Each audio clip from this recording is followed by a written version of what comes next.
Yeah, hello again. This is Dolores Cannon with the Metaphysical Hour, and we're ready to go again. Tonight is a live show. I hope everything's going to be all right. We've already had the gremlins working this morning. I mean, right now that have made me about 5 minutes late getting on the air. So let's hope the gremlins just stay out of the telephone lines tonight.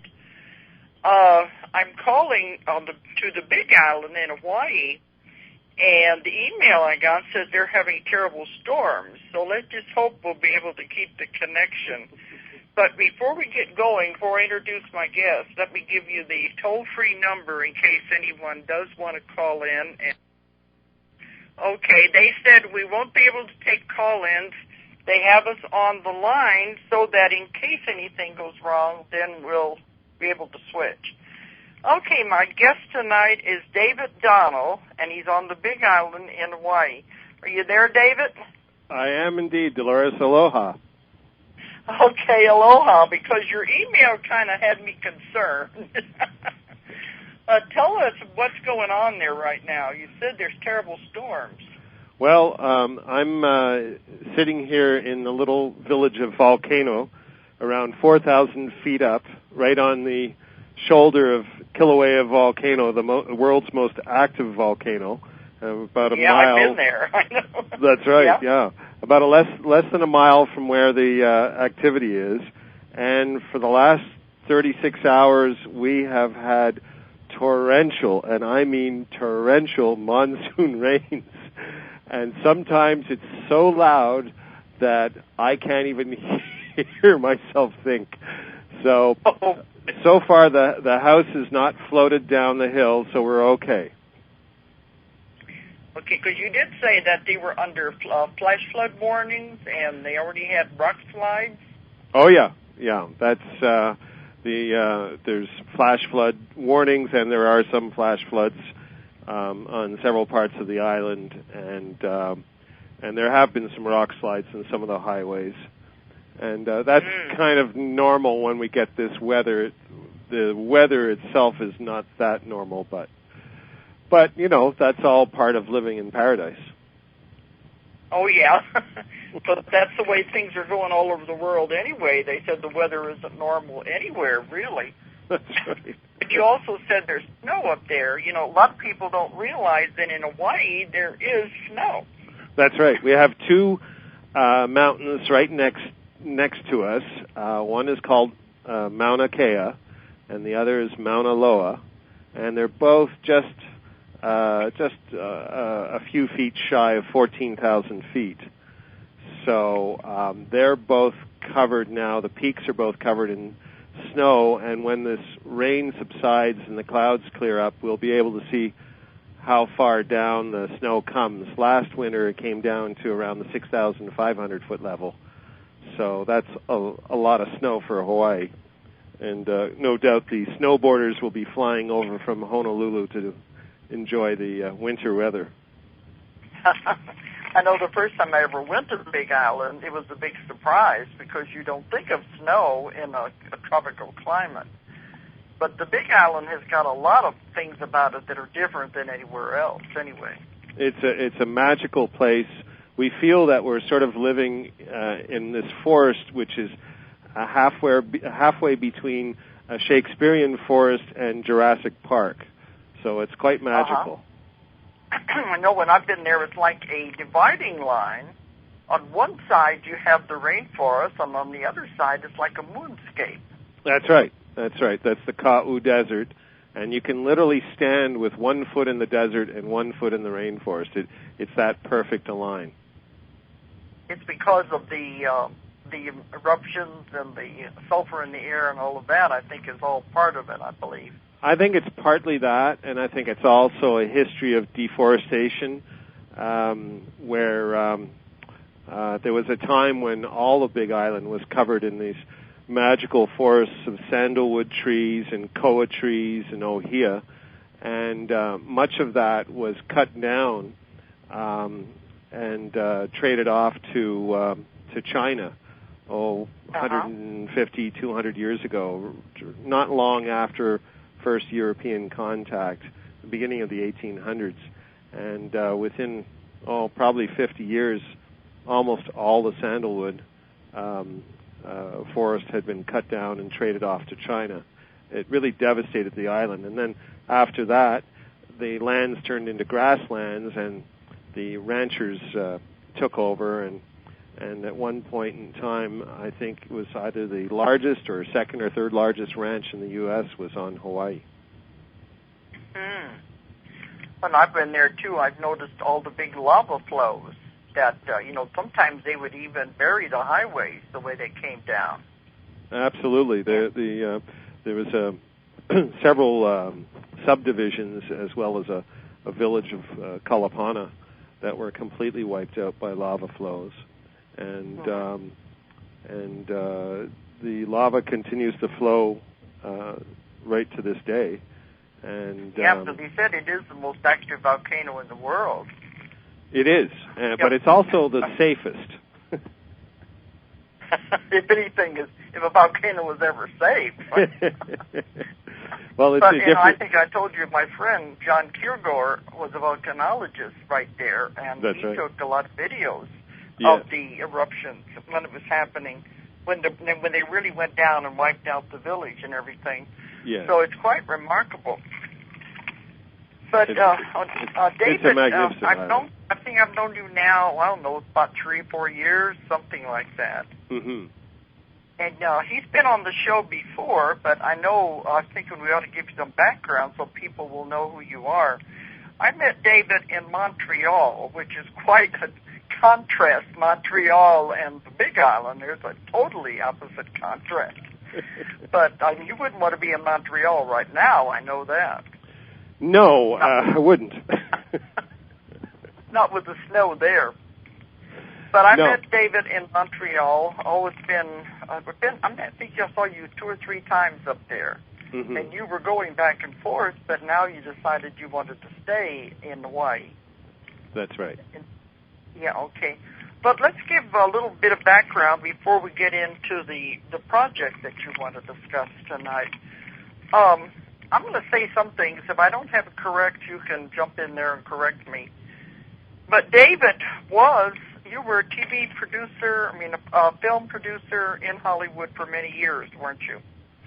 I was in Hollywood for a few years, and I was in Montreal for many years, and my background. You went, like most people would think it would be an ideal life. You had it all when you were in Hollywood. You said you went as far as you could go.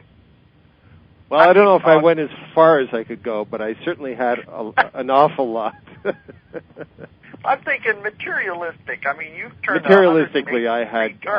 I was living the high life in Hollywood. Yeah, you had it all in that respect. You had the big house, the big cars, the fame, and all of that. But you said it just seemed rather hollow. It wasn't enough. Is that correct?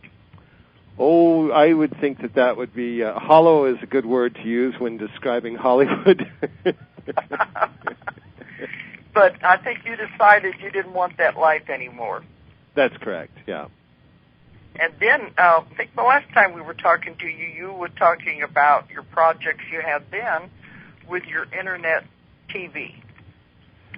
That's right. That's right. You're still doing that, though, aren't you? We are, and we've been revamping everything, and we're about to relaunch everything in the new year, just around the corner. And basically what I'd done was gone into documentary filmmaking and interviewing people that I felt were making a difference, like your good friend Arun Gandhi. And and I was interested in taking these films and these interviews and putting them on television. However, the networks were less interested. So I decided, well, I'll just create my own website, my own internet network, and start to put the films and the interviews up there. And we started to, and got a little sidetracked, and so we're relaunching everything in the new year with a brand new look, and there'll be a lot of films and interviews and clips available within the next month or so on the new DHDTV.net. Well, I met David last month on the way over when I was going to Australia and New Zealand. We stopped on the Big Island, and I gave a class there, so I got to see you again. And at that time, you were talking about this new project that you're really excited about. That's right, Volcano House Project. A Volcano House. So you told us a lot about it, but is it okay now to go ahead and tell the world about it? Yes, it is. I didn't want to jump the gun because you said you didn't want to reveal it until it was ready.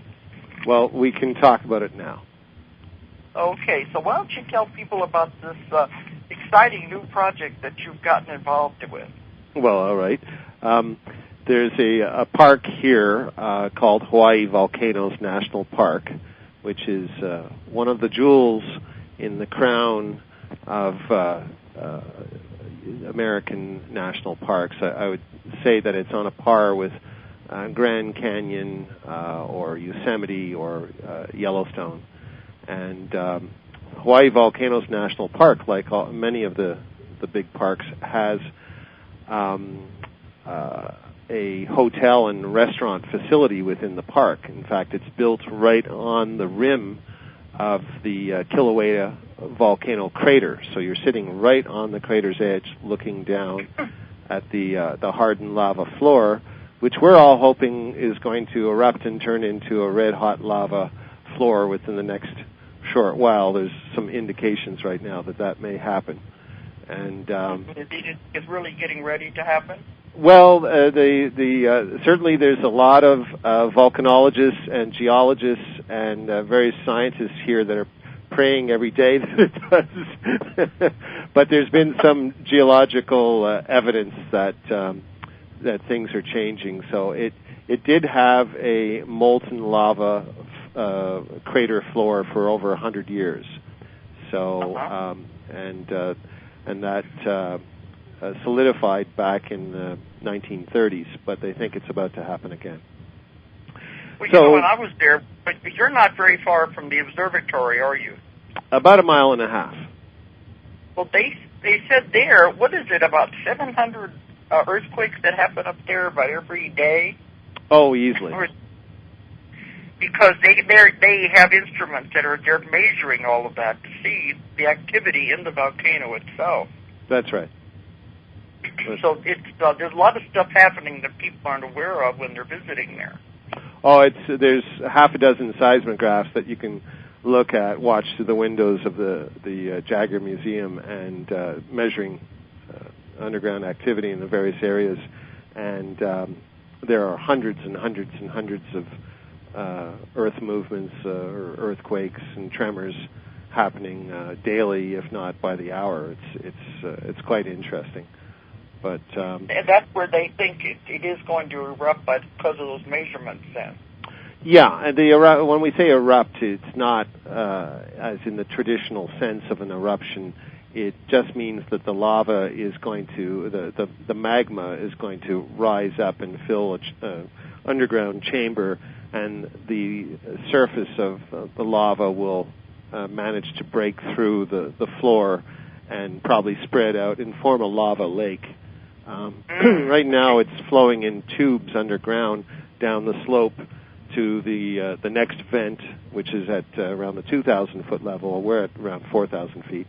And then from there, it continues through these underground tubes to the ocean near the town of Kalapana, where it enters into the ocean, sometimes very explosively enters into the ocean because the lava is 2,120 degrees Fahrenheit and the seawater is probably in the 60s or 70s. So when the two meet, typically there's quite a sort of violent explosion, and you see these bursts. Yeah, that's where the new land is always being created. That's correct. Yeah. There's. So you think the goddess Pele is getting ready to awaken then? We certainly hope so. And in the park on the crater is this hotel and restaurant facility called Volcano House. And Volcano House is quite historic. I believe it was back in the 1840s when the first the first form of Volcano House was built. Back then it was just a thatched grass shack, and over the years has transformed into a more permanent structure. The current structure was built in the 1940s, early 40s, after the older one had burned down. There's still part of the original 1877 structure in place that's been fully restored, and it's quite beautiful, and it's now turned into an art gallery. But Volcano House is quite spectacular, just like the El Tovar Hotel is on the south rim of the Grand Canyon, or the Ahwahnee Hotel in Yosemite. It's a historic and beautiful structure, and it has 42 rooms and quite a large restaurant and bar area. And it's owned by the National Park Service, which means it's owned by you and each and every one of your listeners. It's owned by the American people. And the park facility leases it out to concessionaires, as they do all of the hotel and restaurant facilities in all the national parks across the country. And these leases can be for a couple of years or go up to maybe 30 or 40 years in length sometimes. And quite often there are major corporations like a big hotel chain or a big food and beverage chain that may bid on them and run them. But we've proposed something brand new to the National Park Service this year. And that is, we proposed that as a nonprofit organization, a 501c3 tax-exempt nonprofit, we propose to bid on the hotel and restaurant facilities, and if successful, to turn it into a internationally accredited hotel and culinary institute. And it would be open to the public the way it is now. Still, people would come and stay there and eat there. The difference being that the people working there largely would be students, and they would be students working towards a diploma in the hotel and restaurant industry. And we're directing this in particular. It's an employment program, is what it is. But in particular, we would like to address youth at risk. So we have a mission statement. And our mission statement, if I may, goes as follows. To provide opportunity to the unemployed and disenfranchised with a focus on youth at risk through meaningful and practical education in the culinary arts, hospitality industry, and Hawaiian culture at a self-sustaining hotel and culinary institute, Volcano House, while enhancing the local and international visitor experience with the true Hawaiian spirit of aloha. Okay, so you said you have bid on this, or what's happened with that? The park is preparing a prospectus, and will release that prospectus hopefully sometime in February of the new year. And at that time, ourselves as a nonprofit will bid on the facility, and I'm sure our competition will be rough and rigorous, and it'll be against major corporations. But it's interesting because national parks are all about education, conservation, and preservation. And major corporations are all about bottom-line profit. That's true. Whereas a non-profit corporation is all about the mission, the goal of the nonprofit. And in our case, it's to create an employment and training facility and opportunity. In particular, this economic downturn has hit everyone very hard all around the world, not just in America. But you can imagine what these tiny little islands in the middle of the Pacific Ocean are going through. If people don't have money to travel and come and visit, then everyone loses their jobs here overnight. And hotel occupancy now is down to probably 55-60% at best. and it's dropping. So you can imagine how many people have lost their jobs just in the last 6 months. And yet the park manages to hold its own because it is such a magnificent place. It's such a special place. It's such a sacred place. It's considered to be one of the two most sacred places in Hawaii by Hawaiians, and the other being Mauna Kea, the 14,000-foot high peak that's just a few miles away from Kilauea. And the visitor numbers have maintained steady coming to Kilauea and to Hawaii Volcanoes National Park. So the traffic is here, and we believe that training people to grow food and to be able to cook food and feed people is a good thing, no matter what type of economy we're in. And it's about the future as well, because the people that we're addressing are just starting their lives. And so it's about giving hope to people and giving skills to people, giving life skills to people, and being able to empower them to feed themselves nutritiously, but also feed others as well. So we feel very good about this project. A nonprofit has never competed in this manner before. And it's always been organizations? It's always been corporations, for-profit corporations. And so, and our nonprofit is about education, which is, after all, the mandate of the National Park Service. So we seem to have a hand-and-glove fit here, and it's just a question of us mounting a credible proposal surrounded by credible people, and having the sufficient financial background to be able to, clearly indicate to the Park Service that we would be the best choice, and we think we are. Yeah, I know when you discussed this with me last month, I thought it sounded like a really good idea, and I know your heart is really in this. This is something you really want to do. It is. It's, you come to Hawaii, when one comes to Hawaii and they're greeted with the spirit of aloha, it's quite a magnificent feeling. And it's something that never leaves you, no matter, even if you never are able to return, it's something that stays with you for the rest of your life. It's a wonderful gift that the Hawaiian people give to foreign visitors. And yet, when you come to live here, you get to see behind the veneer of tropical paradise.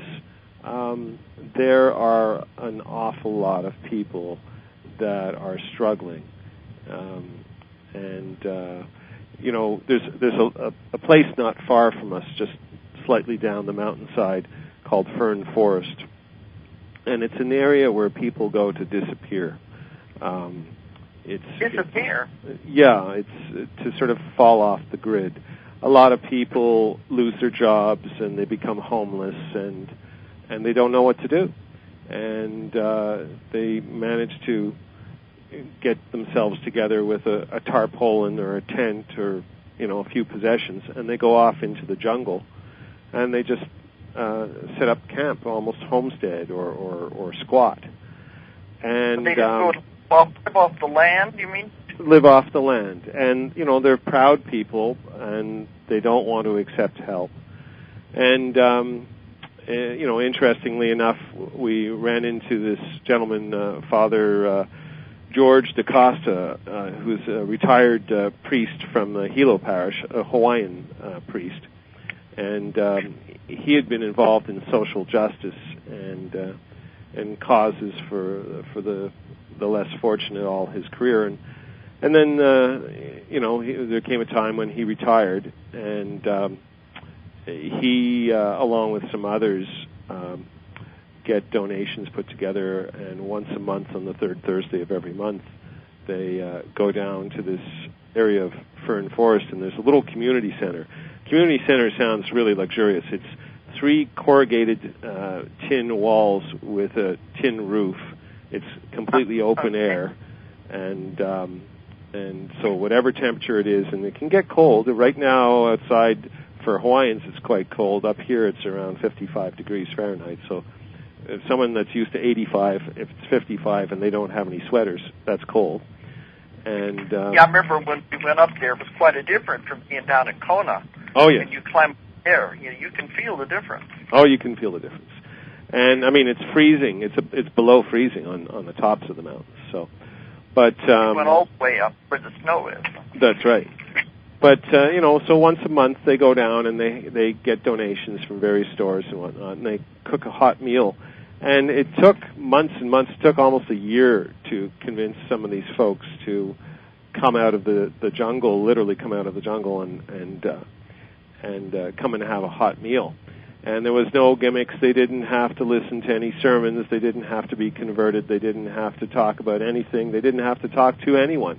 All they had to do was pick up a plate, stand in line, and get food placed on their plate and sit down and eat it. There's absolutely no strings attached. So that's something that Ann and I participate in on a monthly basis, and it's been a very rewarding experience. And recently, one of the young kids that shows up for these meals, one of the young kids in Fern Forest was picked up by one of the members of our group that cooks, and they started talking to them about this Volcano House project. And this young girl was so excited. She just lost her job, and her brother had just lost his, and their dream was to learn learn how to be a chef. And when they heard that there was the potential for the possibility for this institute to be built at Volcano House, they were so excited. They wanted to take down our phone numbers and stay in touch with us and understand how they could apply and how they could qualify, and so it was really just an obvious, strong indication from these young kids who are living in these really desperate circumstances. I mean, they don't have any electricity, they don't have any running water, they don't have any bathrooms, they don't have any walls. They have a tarpaulin or a tent, some sleeping bags, and they're living outdoors 24/7. And so for them to be excited and have hope just from a conversation, it just shows you the power of an idea. And so I bet they aren't enjoying this weather you've had in the last few days, because you said it's been raining for 30 days. I'm sure they're not. I'm sure it's miserable because it's raining so hard, and the volume of rain is so intense that you just can't imagine how much. Picture all of the news items that you see on the national news of floods and torrents, and just recently, the other week, there was a water main that burst on the East Coast, and it turned a regular residential street into a river. Well, you can imagine that's the type of thing that happens here as well, and so I'm sure their lives they're not happy right now, but they have incredible strength, and just reactions like this from kids like this young girl tell us that we're on the right track with this idea. And so we're about to launch our website. Our website will be launched very shortly, hopefully New Year's Day, January 1st, and it's volcanohouseproject.org.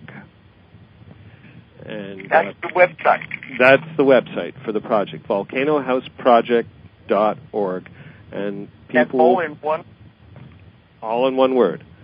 And volcanohouseproject.org. That's right. This will tell people how it's progressing and how you're coming along. Exactly. And we're going to have a petition where people that once they read the website and see some of the pictures and watch some of the films, If they feel that they would like to support this just morally, there'll be a page where they can just sign on and just put their name and what state they're from or what town they're from, and just say that they think this is a good thing and they support it.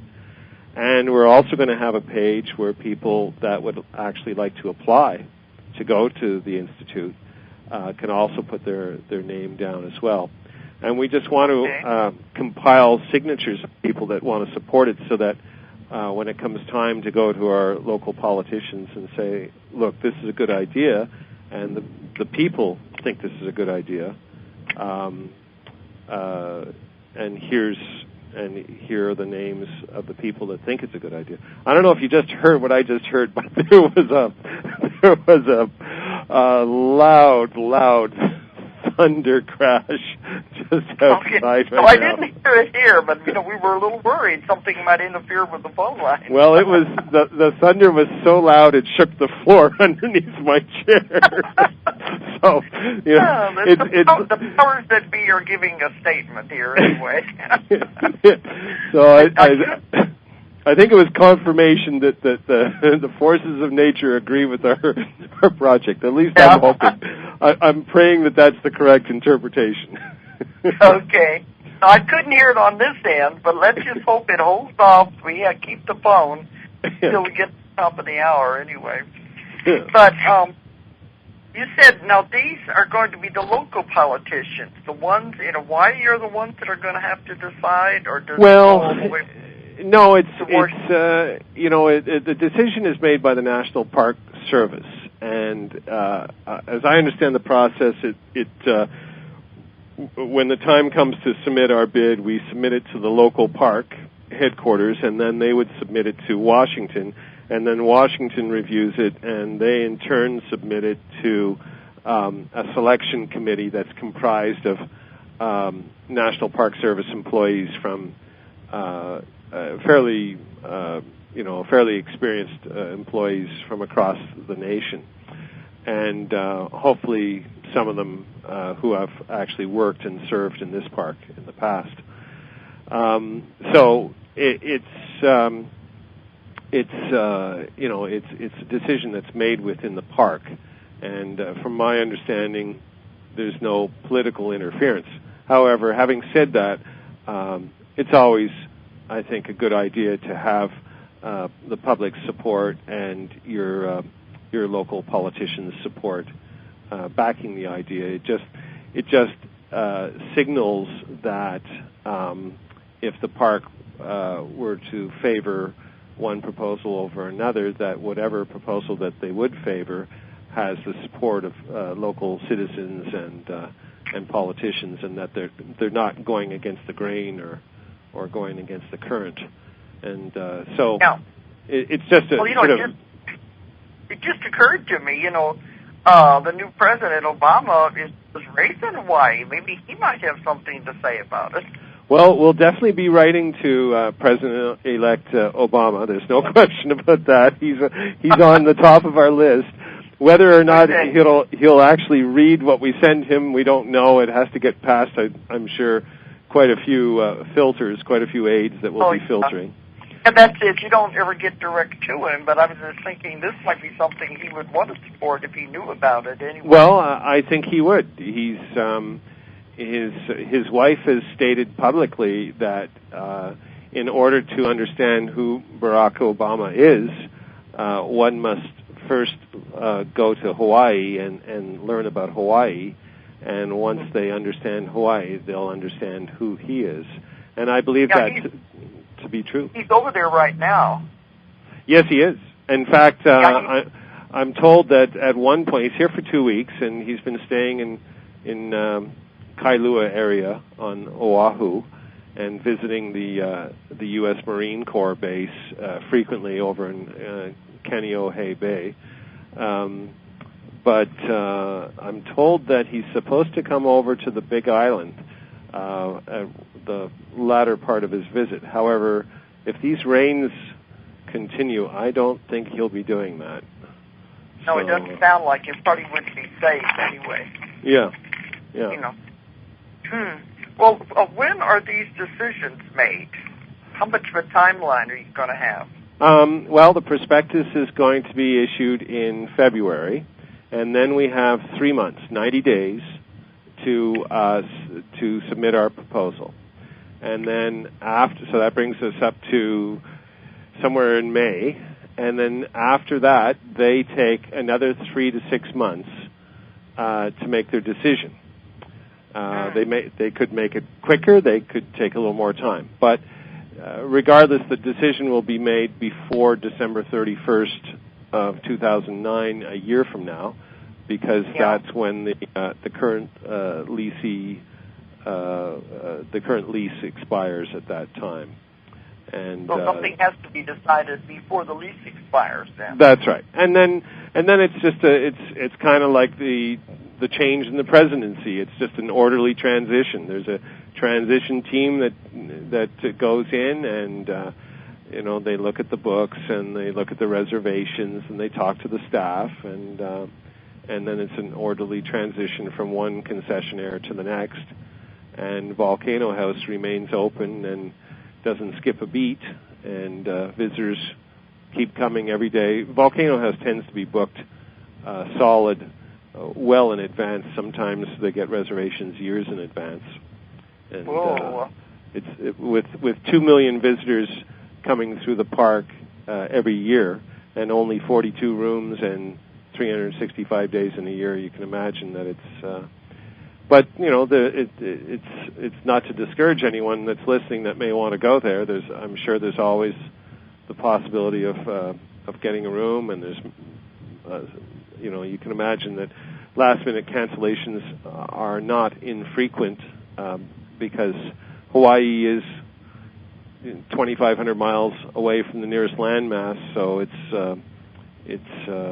a long ways to come for most people, and so travel plans do change. So all you have to do is try, and you'll probably be successful in getting a room. So, and anyway, even if you do succeed in getting this at the culinary school you want to have, the hotel will still remain in business, though. Well, it's the hotel. The culinary school, the way we will work it is there are other buildings where we can set up classroom structures. There's the thunder and lightning again. I tell you, Dolores, I'm living in Jurassic Park. The only thing that's missing is a Tyrannosaurus Rex to come running out of the 500-year-old Hapu'u tree ferns, But come in and push your house. That's right. But we'll have classrooms set up and facilities, and there is a dormitory as well in the park right now. And then what we will do is we'll make sure that anyone working there currently doesn't lose their job. And in fact, they'll also be offered opportunities to even participate in the curriculum, so that they can upgrade their own experience. This whole idea happened many years ago when we were on Oahu. A friend of ours had asked us to come up with an employment plan for a economically depressed area of Oahu.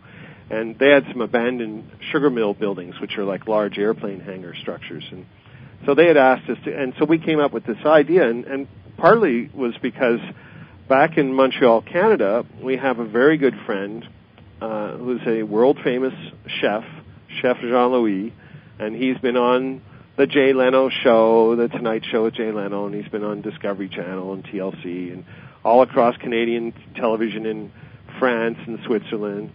And he happens to be the head culinary professor at the Montreal-based International Hotel and Culinary Institute. And so he had offered to put together some of his retired colleagues and to come to Hawaii for 6 months to set up the curriculum and train any of the chefs, the local chefs and the local administrators on how to run the institute effectively, and so he has once again offered that opportunity to us here. So we have some really wonderful people on the Institute side that would be able to come and help us structure this. And they would form a selection committee and interview local chefs and administrators, and then once hired, they would be properly trained to be able to run the Institute, and then Jean-Louis and his colleagues would just withdraw after 6 months and go back to their jobs. And by the way, I should tell you a little bit about Jean-Louis. He's a very interesting man. He's from Madagascar. He's an indigenous Malagasy, and he won a scholarship to go to Montreal 30, 40 years ago. I think it was Hilton Hotels, and he was trained as a chef, and he's become a 5-star chef. And he and his wife, who has just passed on a couple of years ago, they started the French version of Chefs Without Borders. It's called Cuisiniers Sans Frontières. And so what he does is he has these benefit dinners, and people donate money, and they take the money and they fly over to Africa or Madagascar, different places, to these impoverished nations, and he selects 18 kids, and he literally goes into the jungle and he finds 18 kids. He took a 16-year-old girl who was living in a cardboard box, and amongst others, and he brings them to a facility where they get them all showered and cleaned up, and they dress them in new clothes, and they dress them in crisp white chef uniforms, and they train them in a commercial kitchen and out on a farm, and they give them a 3-month crash course, and they teach them how to plant, to grow, to harvest, to ripen, to prepare, to cook, and to serve food. And his philosophy is that cooking starts in the garden. And so at the end of the 3 months, they graduate and they receive a diploma, and then he personally gets them into his car and drives around to all the local hotels and restaurants until he finds each and every one of them a job. And he doesn't leave the country until everyone's employed. Wow. And they've been doing this for several years now. So it's phenomenal what he's accomplished. And we're hoping that he'll not only help us set up Volcano House here, but he'll set up the Pacific region branch of Cuisiniers Sans Frontières, because we'd like to see graduates of the Volcano House Institute spread out across the Pacific and the Australasia region, doing exactly what he's been doing with his colleagues in Africa. And do this in his name and in his foundation's name. So there's a lot of good synergy here, and just a lot of opportunity. And of course, we're talking about a place that is one of the most beautiful places on this planet. It's absolutely breathtaking to be in Volcano House and look out through the picture windows and see this massive caldera, Kilauea caldera, and then inside Kilauea caldera is Halema'u crater, and inside the crater is this plume rising up, and bright red lava that rises up towards the surface. And to see all of this, the scale is enormous, and the spectacle is it's breathtaking. So, and of course, most important, we've just been talking about the practical aspects of this, in terms of the culinary and hotelry skills. But a big part of this is, in fact, it's, let me rephrase that, it's an integral part of it, is because it doesn't really work well without it. It's the Hawaiian culture. Which is the epitome of hospitality, and the epitome of sharing, and so as part of that, we have formed a kupuna, or a group of elders, Hawaiian elders, to advise us on all things cultural, and very respected and well-known Hawaiian elders, some of whom are kumu hulas, which is a teacher or a master teacher of hula. And as you know, hula is art, it's dance, it's storytelling, it's religion, it's oral history, it's just a magnificent experience. And so we will be bringing back into the hotel ancient hula, which is kahiko. Most people see Oana hula, which is a very modern dance hula, but we will be bringing back authentic kahiko hula, authentic musical instruments. The making of the instruments will be made on site. The costumes. There'll be an art gallery, a music gallery, a hula school. There'll be actually a hula school present at Volcano House and performing every day. And that's what someone told me when I was there the first time, is that the hula that the tourists see with the grass skirts, that is not the real Hawaiian hula at all.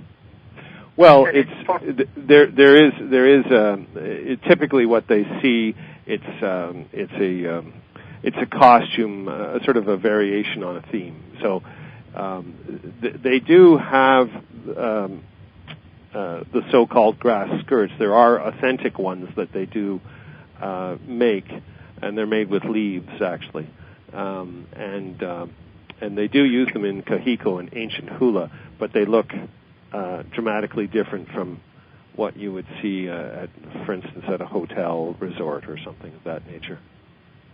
Mm-hmm. So, really, go ahead. It sounds like you have done a lot of research in making your plans for this. Well, we have been thinking about this 24/7 for the last 3 months, but this was something, as I said, it was the revival of a project that Ann and I had created back in 2001. So it's been stewing on the back burner, simmering on the back burner, I guess, for 7 years. And just recently, it was back in October, and we were at Volcano House ourselves having dinner there one night, and one of my friends turned to me and said, this place is up for lease. The lease is up. It's coming up very soon. And coincidence, huh? Yeah, and as you know, I don't believe in coincidences, and me neither. So, but you planted the seed anyway in your mind back in 2001, and it's taken a little while to come into fruition. That's right. It seems that our reference to time in this earthly life of ours is different, or is on a different schedule than the reference to time from other worlds. I always say everything has to happen at the right time. Yeah. And it may not be our time, but it'll be when it's supposed to happen, everything falls into place. That's right, yeah. So it's been sitting there, like you said, on the back burner stewing, and now maybe it's getting time to come into reality. I hope so. I hope we're going to get into a fast boil pretty soon, because the kids here could, when the economic downturn happens and people lose their jobs, a lot of people are so desperate that they turn to drugs, to alcohol, to various substance abuse to escape from their problems. And of course that leads to petty crime or various types of crime to be able to support their habits. And so what we're trying to do is create an opportunity for hope. And well, I think you're on the right track. I think you've got a brilliant idea here. But according to that timeline that you set up, they said you'll start making the submissions about February. Is that when it was? They released the prospectus in February, and then by mid-May we have to submit our bid. Do you have that long to do it?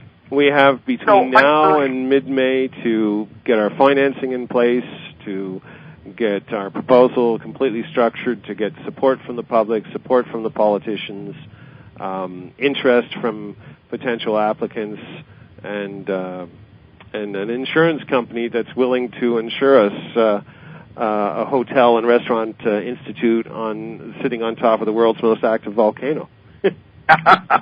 That'll be a trick, won't it? But, the force that be, if they want it to happen, you can always call in Pele, too. She might like it. I think it'll all fall into place. I think the Kupuna is going to be definitely working on asking for Pele's help. Yeah, because I always said she's one goddess you don't want to get angry. No. Because when you get her angry, she blows her stack. Yeah. Well, it's interesting. The Western world has this old adage where it's easier to say you're sorry than ask permission. It's the exact reverse here in Hawaii. It's easier to ask permission than say you're sorry. And so we've been busy asking everyone's permission, and we'll continue to do so until we're successful. And I believe that we will be successful. I believe that this is going to happen. And I believe, against all odds, we're going to get this proposal through. Well, we talked before about how you create your reality, and you have to have a dream first, and all starts with a dream, and then you have to believe in it, and you put all of that energy into it. It has to happen. That's the law of the universe. I believe it. I believe so. It's already created. You just have to bring it into this reality. And it takes a lot of belief to do it. But what you want right now, then, is for people to go onto the website and to sign up with their support for you?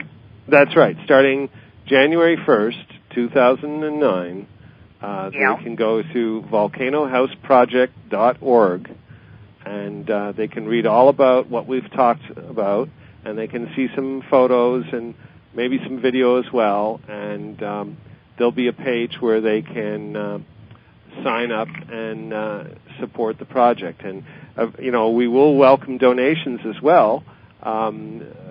Certainly, anyone that can contribute, or any organization or any corporation or anyone that's listening at all that wants to contribute in any manner whatsoever, whether it's financially or just by signing their name, we welcome their support, and we welcome their ideas and their comments as well. So that'll all be available to access on the website as of January 1st.